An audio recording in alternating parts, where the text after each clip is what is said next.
right, let's go ahead and open up with a prayer. All brothers remove their head coverings and all sisters pray with their heads covered.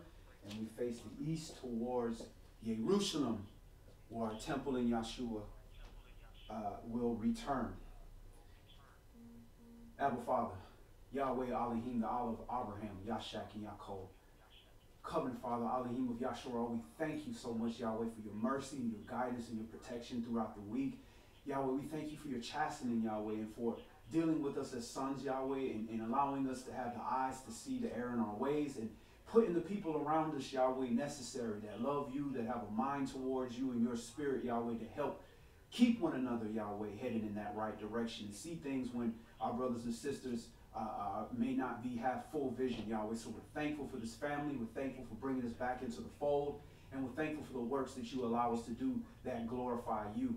Yahweh, we give you full authority to purge us, Yahweh, of all those things that do not bring glory unto you, or things that do not promote your nation, Yahweh, versus things that promote self, Yahweh. So we ask that you be patient with us, Yahweh. We ask that you continue your mercy, not only for us, but for all your children, Yahweh, even those that have not quite opened their eyes yet. But Yahweh, we know that you see the finished product.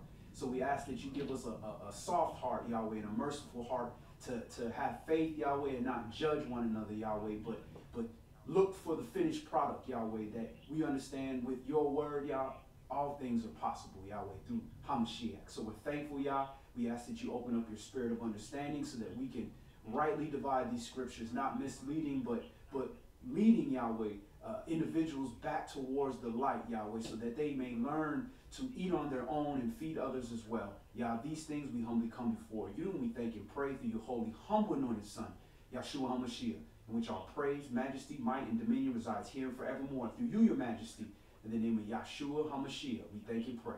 Amen.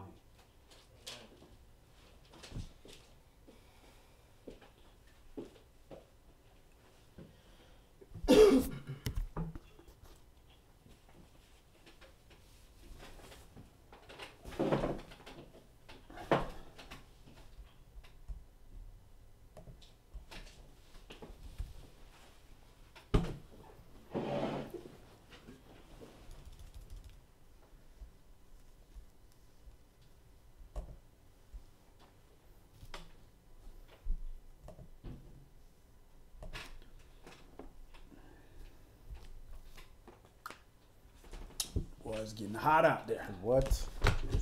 I remember you were talking about when you was in the land about how hot it was. You started feeling sick. Yeah. Bro, I started feeling sick. Like, wait a minute. And I started drinking some water. I was like, oh, okay, that's what it was, man. I didn't feel like my mouth was dry, but my body felt it. Like it needed that cooling down. It happened to me when I was in Jamaica, where I wasn't really like staying on top of my hydration.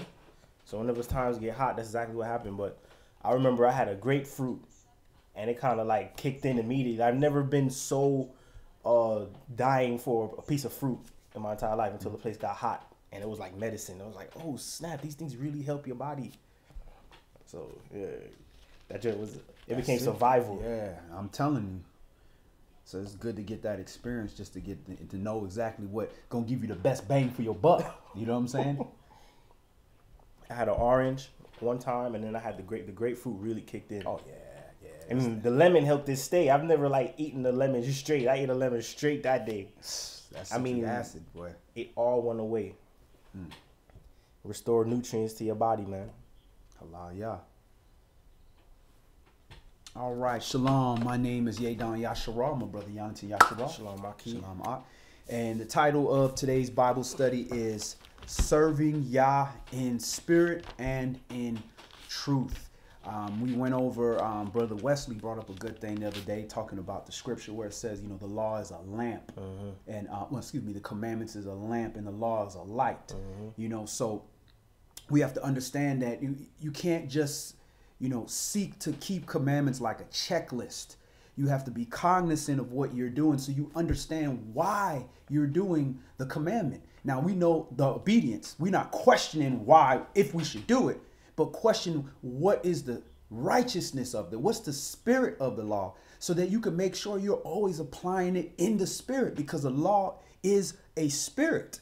you know, but we are carnal, so it was given to us carnal. The law is spiritual, you know, so we're going to examine that and make sure that we always try to take it to the next level and peel back layers, and not for knowledge's sake, but for understanding, which is to evade evil and avoid evil. So we're going to open up first in Joshua chapter 24. Joshua chapter 24, and we're going to start that at verse 1. And Shalom Yafi Yehuda, Shalom Sister Tofara, Terry Siobhan Drummer, and Shalom Sister Aquanet. All right. Yeshua chapter 24 and verse 1. And Yeshua gathered all the tribes of Yasharal to Shechem and called for the elders of Yasharal and for their heads and for their judges and for their officers, and they presented themselves before Elohim. And Yeshua said unto all the people, Thus says Yahweh Elohim of Yasharal, your fathers dwelt on the other side of the flood in old times, even Terah, the father of Abraham and the father of Nahor, and they served other gods. And I took your father Abraham from the other side of the flood and led him throughout all the land of Canaan and multiplied his seed and gave him Yitzchak. Now, I'm pretty sure the majority of our family are not in understanding that they're Israelites. I don't think our generation has moved that forward unless you're in the land where maybe you're more prevalent to know that. But in this day and age, it's very rare. So what the Most High will do, and he's showing with the father Abraham, the father of many nations, he's showing how he can take a solitary out of a family. Yahweh sets the solitary in a family and remove him away from his family. And it's counterintuitive. We think, well, why would Yah remove us? But if he's getting ready to sanctify you to do a job, he's got to separate you so that he can deal with you and work on you. And it's also a test of your obedience and a strengthening of your faith, because it's counterintuitive to move away from your family. We always want to move with our family and stay with our family. But here he's pulling them away from this family and starting a new spiritual family. Go ahead. Verse 4. And I gave unto Yitzchak, Jacob, and Esau, and I gave unto Esau Mount Seir to possess it, but Jacob and his children went down into Mitzrayim. I sent Moshe also in Aaron, and I plagued Mitzrayim according to that which I did among them. And afterward I brought you out. And I brought your fathers out of Mitzrayim, and you came unto the sea. And the Mitzrites pursued after your fathers with chariots and horsemen unto the Red Sea. And when they cried unto Yahweh, he put darkness between you and the Mitzrites, and brought the sea upon them, and covered them. And your eyes have seen what I have done in Mitzrayim, and you dwelt in the wilderness a long season. And I brought you into the land of the Amorites, which dwelt on the other side of Jordan, and they fought with you. And I gave them into your hand, that you might possess their land, and I destroyed them from before you. Then Balak, the son of Zippor, king of Moab, arose and warred against Yasharal, and sent and called Balaam, the son of Beor, to curse you. But I would not hearken unto Balaam, therefore he blessed you still. So I delivered you out of his hand. And you went over Jordan, and came unto Jericho. And the men of Jericho fought against you, the Amorites, and the Perizzites, and the Canaanites, and the Hittites, and the Girgashites, and the Hivites, and the Jebusites, and I delivered them into your hand. And I sent a hornet before you, which drave them out before you, even the 2 kings of the Amorites, but not with your sword, nor with your bow. And I had given you a land for which you did not labor, and cities which you built not, and you dwell in them. Of the vineyards and olive yards which you planted not do you eat. So Yahweh provided a house for us. He gave us land. He put it in our possession. So there should be no question about who the first fruits of this land should go to. Mm-hmm. If somebody gave you something, that's just like we know with the dogs. You know, pit bulls or Rottweilers. You know, when you bring your dog to mate with the female dog, you know, you get a first pick. You get to pick out the litter as well, because you giving them something, you providing something. So, you know, that's in a carnal sense, but in a spiritual sense, Yahweh is placing us over this land and saying, listen, I'm about to bless you. If you walk in righteousness, everything you have is going to be fruitful. And when you become fruitful, don't forget me. Don't act like you did it. Just like don't act like you the ones that fought all these nations. He said, not by bow or by sword did you overcome these people. It's a spiritual battle going on. So he's showing a point here that there's a battle going on that's not carnal. There's a spiritual battle going on that we know nothing about. So if we can't, see the spiritual battle, then we need to trust the instructions. That way we make sure that we're covered in that battle, because we can't fight something we can't see. Mm-hmm. Verse 14. Now therefore fear Yahweh and serve him in sincerity and in truth, and put away the gods which your fathers served on the other side of the flood in Mitzrayim, and serve you Yahweh. And if it seem evil unto you to serve Yahweh, choose you this day whom you will serve, whether the gods which your fathers served that were on the other side of the flood, or the gods of the Amorites in whose land you dwell. But as for me and my house, we will serve Yahweh. All right. So he says in verse 14, now therefore fear Yahweh. That should be what? Yahweh? What's the word for that? Or Yerah? 3372. H 3372. And I believe you're right though.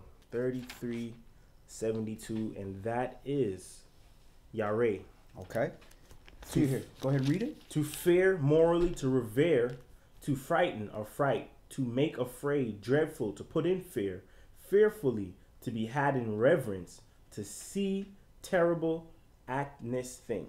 All right. So the fear in this sense is just like a parent's fear that he receives from a child. When you are in pure, utter disobedience, then it's supposed to be a fear like, oh my goodness, my father's going to whoop my behind. But when you're in a level of maturity, it's a fear and reverence and moral reverence where, you have been so good to me, I fear not being in your favor, because I see what it's like to be in your favor, and you're so merciful to me that I don't want to be outside of your grace. This is what he's talking about. And to fear him, he's saying, put away those idols from your fathers. Your fathers had they had physical idols, and that's just a manifestation of an idol they already had in their heart. An idol that said, no, I'm God. I can choose who I want the power to be. And I know I can't physically make myself the God, though some men did, like Pharaoh. Remember, the Most High is a spirit. So he's going to take more offense to spiritual things than carnal things. Go ahead. Mm-hmm. Verse 14, now therefore fear Yahweh and serve him in sincerity and in truth, and put away the gods which your fathers served on the other side of the flood in Mitzrayim, and serve you Yahweh. Let me go down onto verse 17. Mm-hmm. For Yahweh our Elohim, he it is that brought us up and our fathers out of the land of Mitzrayim from the house of bondage, and which did those great signs in our sight, and preserved us in all the way wherein we went, and among all the people through whom we passed. And Yahweh drave out from before us all the people, even the Amorites which dwelt in the land. Therefore we will serve Yahweh, for he is our Elohim. And Yahshua said unto the people, you cannot serve Yahweh, for he is a holy Kodesh Elohim. Mm-hmm. He is a jealous all. He will not forgive your transgressions, nor your sins. If you forsake Yahweh and serve strange gods, then he will turn and do you hurt and consume you. After that, he has done you good. So this is a very stern warning from Yahshua, the son of Nun, or Oshea. He's warning, say, listen, once Yah has shown himself to you, and you have committed yourself to him, that you understand who he is, he is not going to give you the same type of grace that you had when you were ignorant. It's just like somebody bumping into you, like, oh, excuse me, my bad. You got to be a real arrogant person to get upset when somebody does an accident, that it was clearly an accident. But if somebody walks up to you, just bumps you, I mean, you're going to take this as disrespect. Like, this is you trying to offend me. You trying to start a problem. So this is the signal that we send Yah. When we say, we know Yahweh, we know you the one that delivered us. We know you, Elohim. We saw the miracles. We did all this stuff. So, yeah, we going to serve you. And then turn around and give all your glory to a piece of carved wood. That's ultra disrespectful. And we say, well, because we not walking around with the little white man hanging on the X turned sideways, we say, oh, we ain't idolizing nobody. But when you turn around and say, nah, I'm going to do what I want to do. I know what the commandment is, but I'm going to do what I want to do. Then we are spiritually committing fornication and adultery and spiritually setting an idol in our hearts. Because we have decided, no, I'm the Elohim. I'm the one that's in control. I'm the head. I'm going to make those decisions. Verse 21. And the people said unto Yahshua, nay, but we will serve Yahweh. And Yahshua said unto the people, you are witnesses against yourself that you have chosen you, Yahweh, to serve him. And they said, we are witnesses. Now therefore put away, said he, the strange gods which are among you, and incline your heart unto Yahweh Elohim of Yasharal. And the people said unto Yahshua, Yahweh our Elohim will we serve, and his voice will we obey. All right, so he's getting second witnesses. All right, you said it once, you said it twice, and then he's going to set up another witness. Verse 25. So Yahshua made a covenant with the people that day, and set them a statute and an ordinance in Shechem. And Yahshua wrote these words in the book of the law of Elohim, and took a great stone and set it up there under an oak that was by the sanctuary of Yahweh. And Yahshua said unto all the people, behold, this stone shall be a witness unto us, for it has heard all the words of Yahweh which he spoke unto us.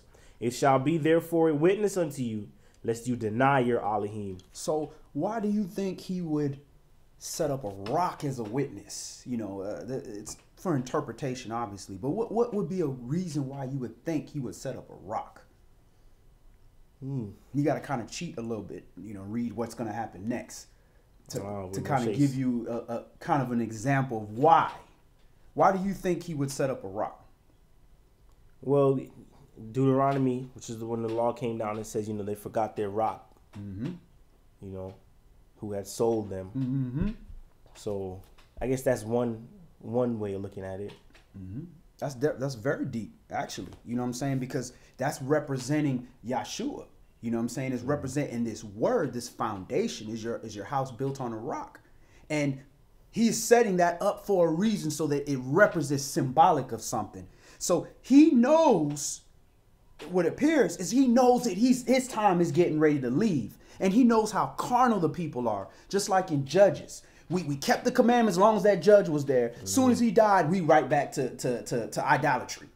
Then he got to send another judge to free us. And as long as that judge or that righteous king is above us, this is why we say, put us a king over us so he can fight our war, so we can have somebody represent us. And as soon as he dies, we go back. So Yahshua knows his people, the heart of his people. Like, look, yo, you just got free by miracles, and you still can't let go of these idols that you know did nothing for you while you was in Mizraim. You were in utter torture and straight tribulation, but you still trying to give credit to something out of tradition because it's easier, because it makes you feel comfortable, because you can physically touch it.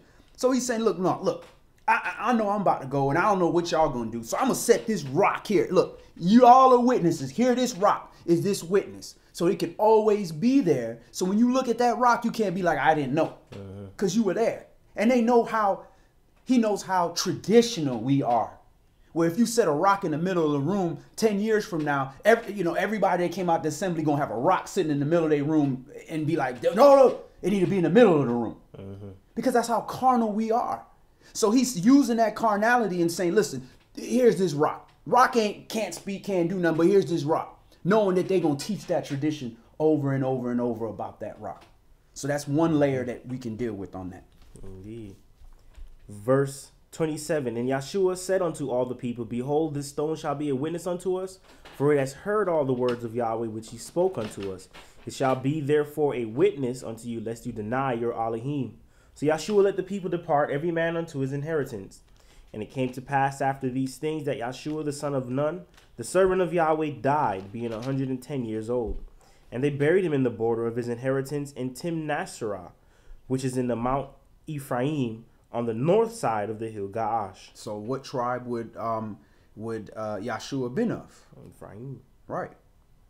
And Yasharal served Yahweh all the days of Yahshua and all the days of the elders that overlived Yahshua, and which had known all the works of Yahweh that he had done for Yasharal.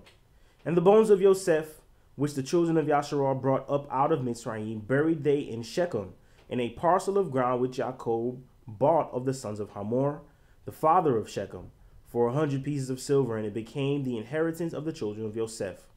And Eleazar the son of Aaron died, and they buried him in a hill that pertained to Phinehas his son, which was given him in Mount Ephraim. All right. Let's move on. Let's go to Jeremiah chapter 17. Jeremiah chapter 17. So we have to serve Yahweh in sincerity and in truth. And if you are doing the truth is, hey, the commandment says you must make a right at this tree. But if you are using that in an evil manner, like, well, I'm going to make him make a right at this tree and I'm going to dig a hole. Well, you're not doing it in sincerity. Or you doing it just because, everybody else doing it. That's not sincerity. It's truth. You did it. Did you do that? Did you make a right at the tree? True. But was that sincerity in that?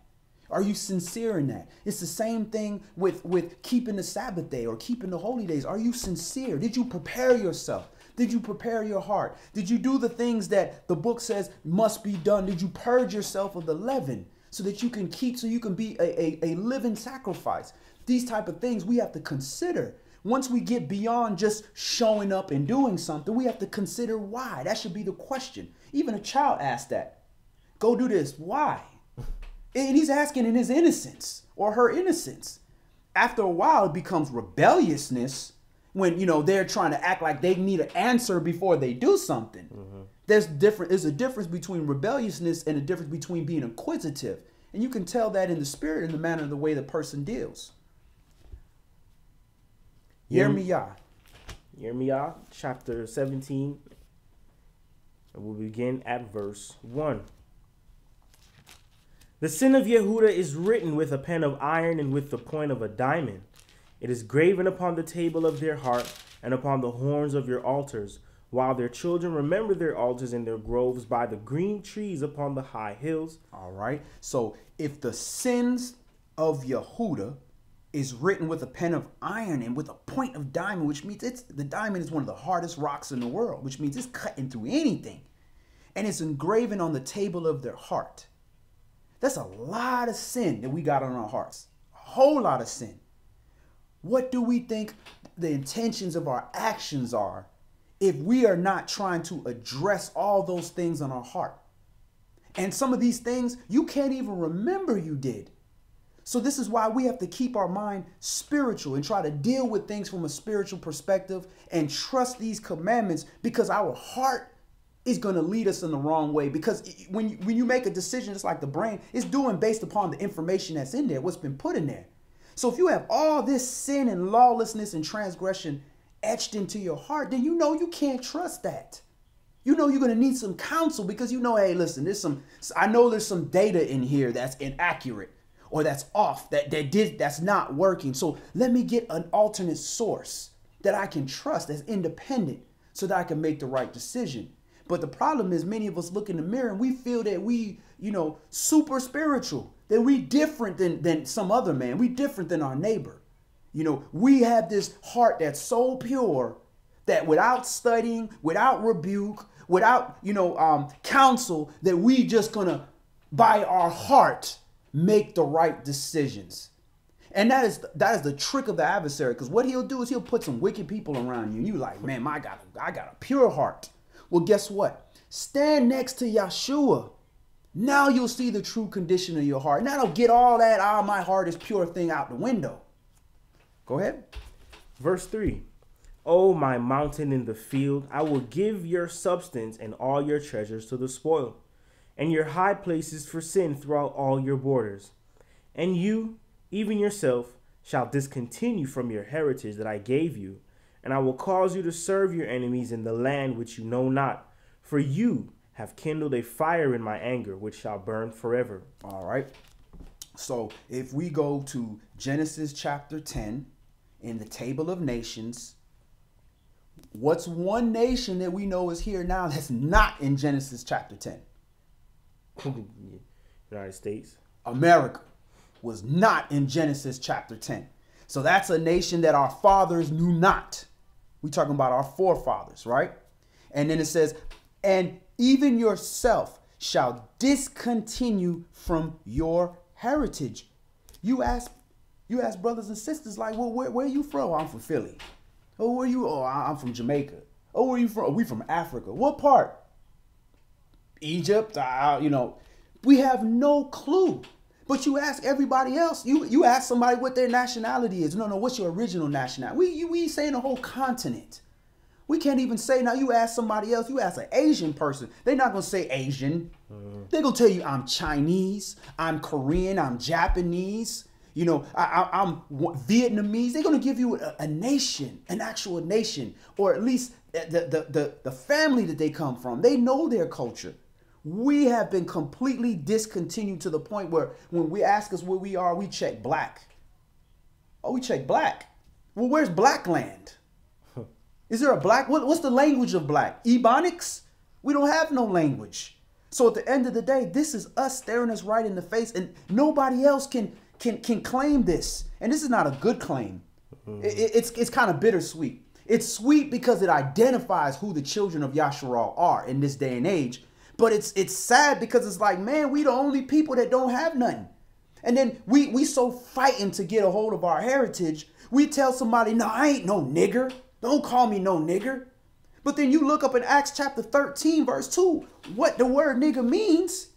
It literally means black in Greek, neger. And you can look at how it's pronounced, neger. It means black.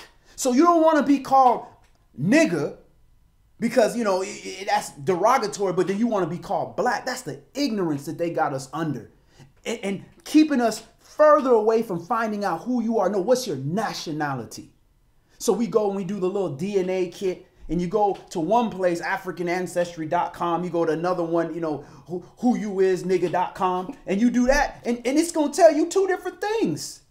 But we grab a hold and we so excited. I'm from the Swahili tribe, or I'm from the tribe of Ghana, this, that, and the other.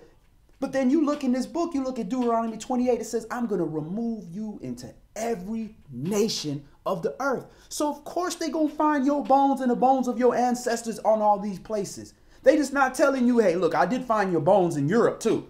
I also found them in China. But now they gonna say, nah, give them some Kwanzaa. Give him some Kwanzaa. Give him a Kwanzaa date. Give him a Kwanzaa area. So he can feel, because he ignorant. He gonna spend money, then he gonna go refer his brother to go waste his money. Verse 5. Thus says Yahweh, cursed be the man that trusts in man, and makes flesh his arm, and whose heart departs from Yahweh. For he shall be like the heath in the desert, and shall not see when good comes, but shall inhabit the parched places in the wilderness, in a salt land and not inhabited.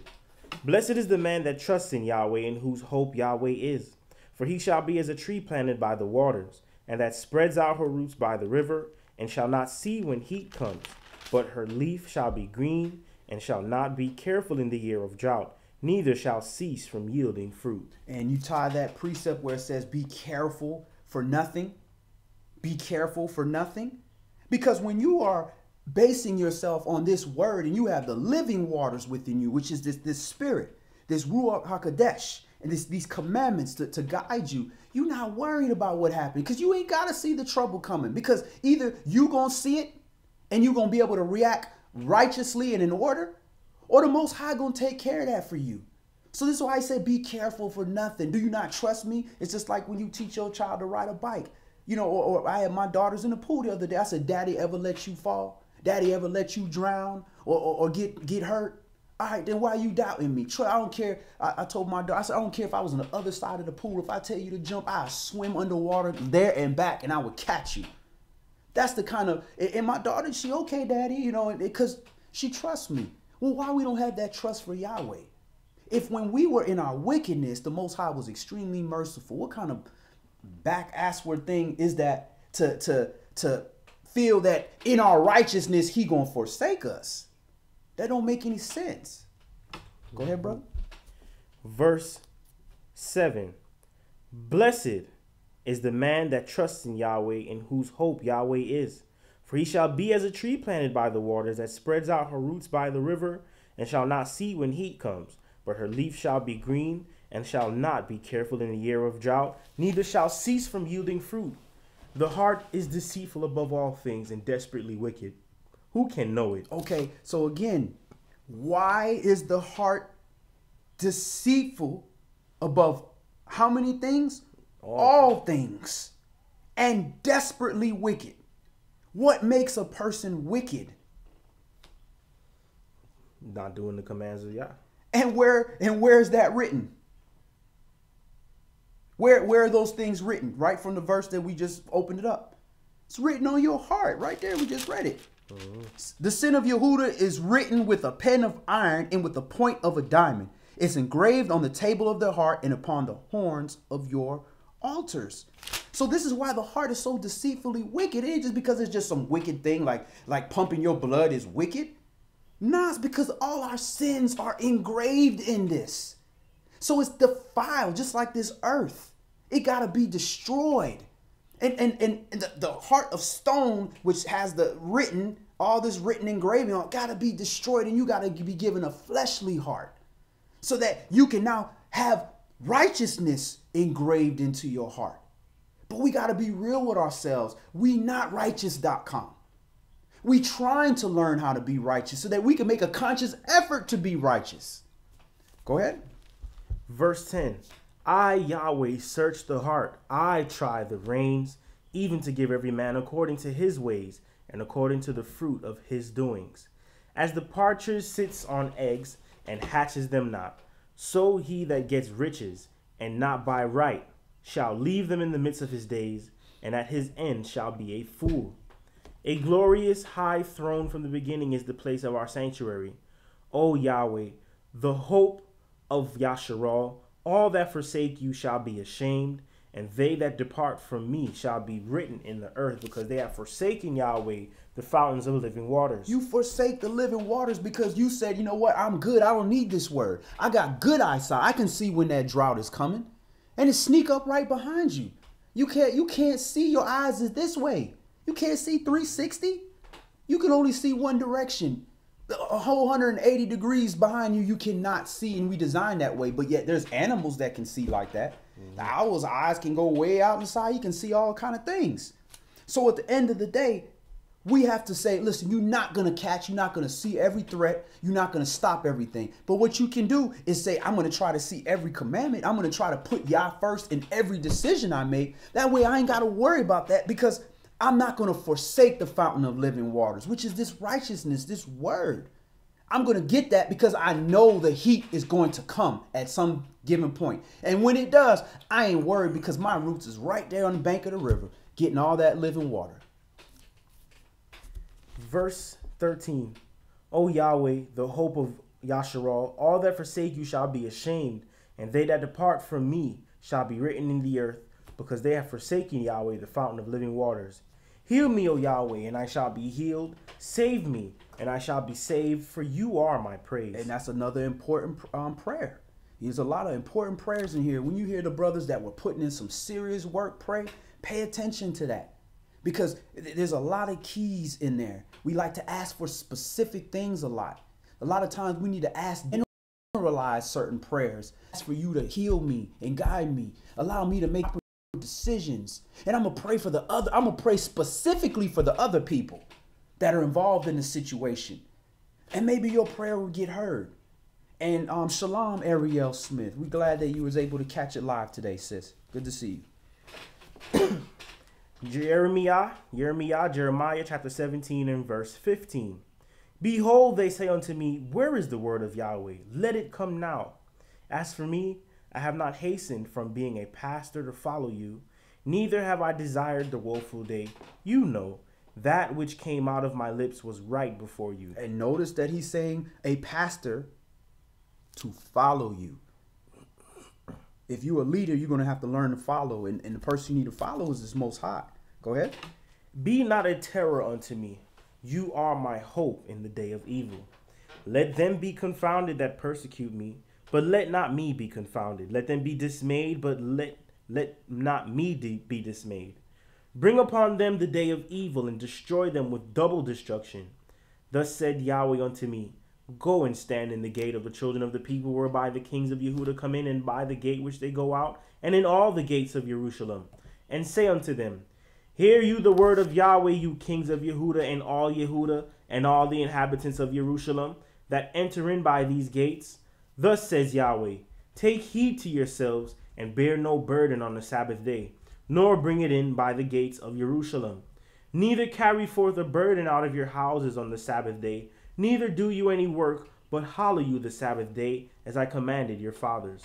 But they obeyed not, neither inclined their ear, but made their necks stiff, that they might not hear nor receive instruction. And it shall come to pass, if you diligently hearken unto me, says Yahweh, to bring in no burden through the gates of this city on the Sabbath day, but hallow the Sabbath day, to do no work therein. Then shall there enter into the gates of this city kings and princes, sitting upon the throne of David, riding in chariots, and on horses, they and their princes, the men of Yehuda and the inhabitants of Jerusalem, and this city shall remain forever. So he's literally saying, if you keep the Sabbath, I will restore you to what you're supposed to be. Kings and queens, princes. You're supposed to be the sovereign. You're supposed to be the mighty ones of the land on this earth, because the Spirit of the Most High is with you. But we have to show the Most High that, yeah, we with him. He's going to show us that he's with us by elevating us and exalting us in his time. But why would he do that for us if we not showing him? Exodus 20, what is it? Ezekiel 20? Let's go to, what is it? All Ezekiel right. 20 and 12. I think I was just reading that today. Hold your place. We're going to go back. But this is the significance of that.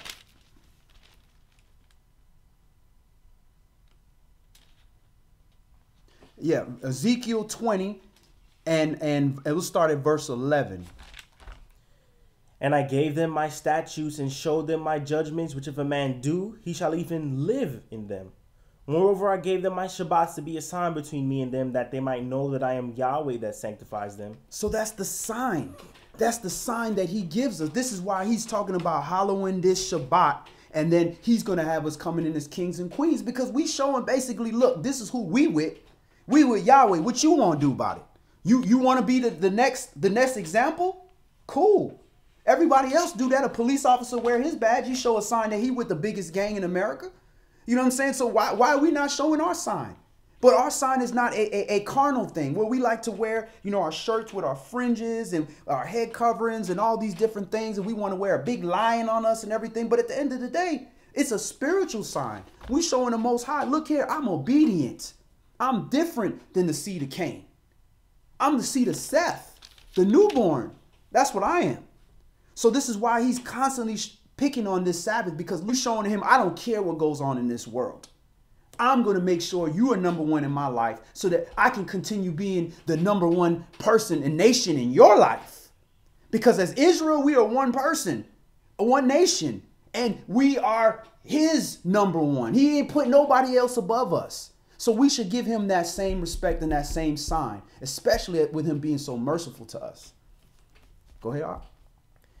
YAH chapter. What version is this again? Mine is the Restoration Study Bible, RSB.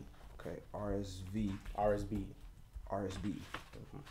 Which restores the names of Yahweh and for Lord and God and Elohim for God. Restoration what? Study Bible. Study Bible. All right, brother. Ask what we reading from is basically King James. They just changed the names back to the original Hebrew names to make it easier for the reader not to have to read all these pagan names, because it does says you're not even supposed to mention the names of these other gods. But ultimately, it's literally just a KJV. No problem, brother. YAH chapter. Go ahead. YAH chapter 17 and verse 26. And they shall come from the cities of Yehuda and from the places about Jerusalem and from the land of Benjamin and from the plain and from the mountains and from the south, bringing burnt offerings and sacrifices and meat offerings and incense, bringing sacrifices of praise unto the house of Yahweh. But if you will not hearken unto me to hallow the Sabbath day, and not to bear a burden, even entering in at the gates of Jerusalem on the Shabbat day, then will I kindle a fire in the gates thereof, and it shall devour the places of Jerusalem, and it shall not be quenched. So he's saying, don't even bring a burden. Don't even bring an opportunity to transgress. That's how important his Sabbath is. We not supposed to do no commerce. We not supposed to do anything of that manner. Now, again, we have to understand the spirit of that law is to rest, is to show him that sign. But you also showing a sign that he's your Elohim when you have an emergency and you do what you got to do to save somebody. Like Yahshua, how he healed on the Sabbath day. That's also showing a sign. So ultimately, the Sabbath is the carnal thing that he's given us to do right now, saying, yeah, this is a carnal day. It's just the seventh day of the week, which is really physically no different than any other day. But the spirit behind that is I was instructed to do this. And this is a good thing. Anything the Father gives us to do is a good thing to do. So when we have the Sabbath day and we are in a position where we're unable to escape out of that situation unless we do good, which on the surface may appear as you are transgressing, but in the eyes of the Most High, he knows what's in your heart. He knows if you could have did this Saturday night,